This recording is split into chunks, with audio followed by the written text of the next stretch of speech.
rend vulnérable. Je vais vous montrer une photo de moi quelques années passées. Donc, ici, j'étais blême, j'étais fatiguée et j'étais pas à mon mieux. OK? Vous pouvez voir que j'étais cernée et j'étais en train de me pousser. Je croyais pas en moi encore parce que je disais j'ai besoin de plus de certification, plus de qualifications, plus d'expérience peut-être dans mon rôle présent. Euh, J'étais pas capable, j'avais pas confiance en moi-même pour pouvoir être une leader au niveau plus élevé, donc direction. Ici, j'attendais d'être direction adjointe, OK, au secondaire. Donc, je me cachais derrière des formations, des certifications, des qualifications. J'utilisais ça comme un bouclier.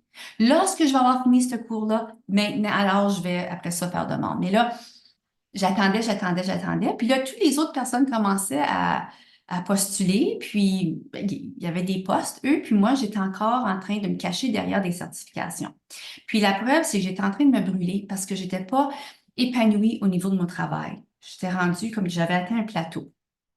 Après, lorsque j'ai décidé de, de me lancer dans des postes de leadership, donc direction adjointe, direction, puis après ça, la surintendance. Donc, j'ai décidé de mettre de côté mes cours.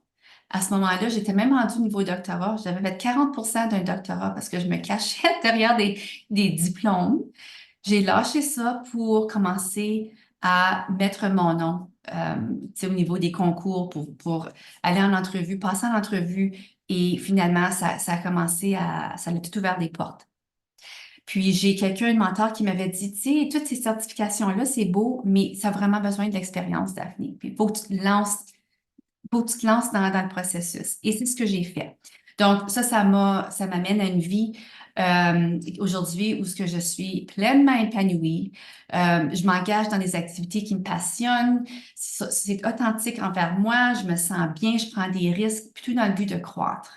Donc, je l'ai vécu, le syndrome d'imposteur, parce que je pensais pas que j'étais assez. Je pensais que j'en avais besoin de plus.